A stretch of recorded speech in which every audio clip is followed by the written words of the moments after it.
people think, justified abortion. There have now been 45 million babies aborted in America, 1 billion worldwide. Satan's plan, reduce the population. Boy, that'll do it. This evolution theory is the foundation philosophy for humanism. Humanism is the idea that man is God. After all, there is no God out there, so we must be God. The Bible says they did not like to retain God in their knowledge. God gave them over to a reprobate mind. Do humanists believe in a supreme being? Emphatically, yes. That supreme being is man. Humanists have no knowledge of any being more supreme. The turning point in history will be the moment that man becomes aware that the only God of man is man himself. I spoke at a public school in Pennsylvania one time, and the kid sat on the second row. He said, "Mr. Hovind, I'm an atheist." I said, "Really?" I said, "You don't believe there's a God?" He said, "Oh, there's no God." I said, "Well, son, let me ask you a question. This kid's a senior in high school."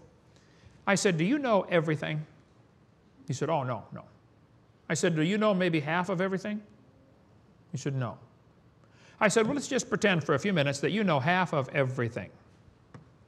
I said, "Is it possible that God exists in the other half you don't know?"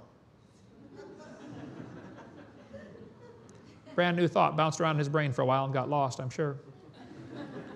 I said, "Let me ask you a question, son. If you're an atheist, how do you tell right from wrong?" He said, "That's easy. I decide what's right and wrong." He said, "I'm the God of my own universe." I said, "Well, I'm glad to hear about that, because I'm going to shoot you in 5 minutes." He said, "You can't do that." I said, "Oh, yeah, I can. You see, I'm the God of my own universe, and I decided it's fine for me to shoot you." How do you decide right from wrong? I've asked this question to evolutionists all over the world. I've never gotten one to answer it. Simple question.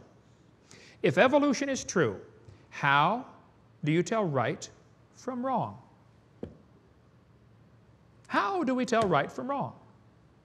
Is there a big cosmic standard someplace, a "thus saith the Lord"? If there isn't, we're in trouble. There was a Russian atheist astronomer came to America and he said, "Folks, either there is a God or there isn't." I thought, now this guy's really smart, you know. And then he said, "Both possibilities are frightening." I thought, wow, that's a thought. If there's a God, we better find out who he is and find out what he wants and do what he says, because he owns this place. If there is no God, we are in trouble. We're hurtling through space at 66,000 miles an hour, and nobody's in charge. Scary thought. Evolution is the foundation for humanism. Man becomes God. I'm God. I'm God. I'm God. I'm God. I'm God. I'm God. Hey, Gabriel, come and listen to this. Ha, ha, ha. One guy said, "I will not accept creation philosophically because I do not want to believe in God.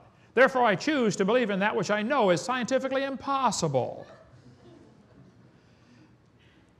Rifkin said, "We no longer feel ourselves to be guests in someone else's home and therefore obliged to make our behavior conform to a set of pre-existing cosmic rules. It's our creation now. We make the rules. We establish the parameters of reality. We create the world, and because we do, we no longer feel ourselves beholden to outside forces. We no longer have to justify our behavior, for now, we are now the architects of the universe. We are responsible to nothing outside of ourselves. So we are the kingdom, the power, and the glory forever."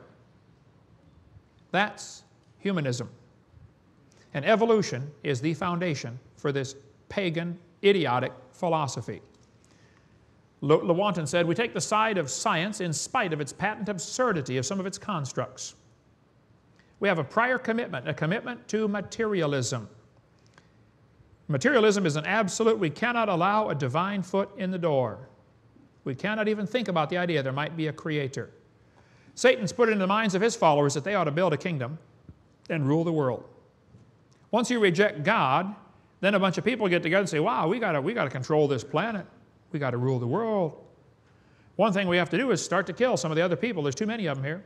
See, if evolution is true, who owns the world? Who makes the rules? How do we decide right from wrong? If man is God, and that's what humanism means, there is no absolute standard. How do you tell right from wrong?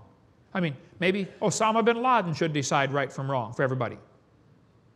Maybe Congress ought to decide. Maybe Bill Clinton ought to decide. Right and wrong, well, never heard of that before. How do you tell right from wrong? Where's the rules? Look, folks, during the Civil War, one guy decided he did not want to get involved. So, he put on a Yankee coat and rebel pants. After the battle, he was found dead. His Yankee coat full of rebel bullet holes and his rebel pants full of Yankee bullet holes. You might as well get on one side or the other, okay? Just make a decision. We're in the middle of a battle, the biggest battle on the planet. We are in the middle of it. Mankind is the battlefield between Satan and God. There's a great book by Henry Morris called The Long War Against God. I highly recommend that one. It's so simple. You decide which side you want to be on, and then you help your general win. So Christians, though, have a great advantage. See, we have an infallible book that tells us how it comes out. I read the last chapter. We win. I think it'd be smart to get on God's side, okay? More on that in our college class 103. Evolution is a dangerous philosophy because it's the foundation for racism. The idea that one race of people is superior to another comes from evolution. Here's Darwin's book, The Origin of Species. That's not the whole title. And by the way, the theory was popular way before Darwin. Okay, he made it more popular, but it was Aristotle taught a form of evolution in 400 BC. The Egyptians taught evolution to Moses when he was in school. They said life evolved from the slime on the Nile River. Moses learned that growing up. Later, edited the book of Genesis. In the beginning, God created the heaven and the earth. Didn't faze him, okay? The textbooks will show you that there are different species of animals. Origin of species. Now, wait a minute. There might be a different species, but they're the same kind of animal, quite obviously. Now, this textbook gives a little more of the title. It says, that Darwin wrote a book called The Origin of Species by Means of Natural Selection. Oh, they're lying. They're not giving the whole title. I've got it right here in my hand. Here's the title of the book. The Origin of Species by Means of Natural Selection, or the Preservation of Favored Races in the Struggle for Life.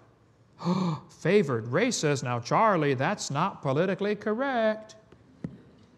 Oh, it was in 1859 when he wrote the book.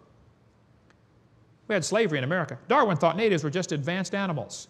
Darwin said at some future period, not very distant as measured by centuries, the civilized races of man will almost certainly exterminate and replace the savage races.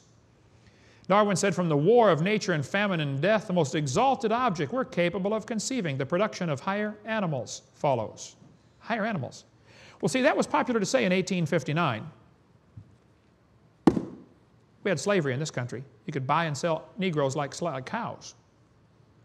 Henry Fairfield Osborn from the American Museum of Natural History said, the standard intelligence of the average adult Negro is similar to that of the 11-year-old youth of the species Homo sapien. Now, if a professor said that today, how long would he keep his job? Stephen Gould knew this was true. He said biological arguments for racism may have been common before 1850, but they increased by orders of magnitude following the acceptance of evolutionary theory.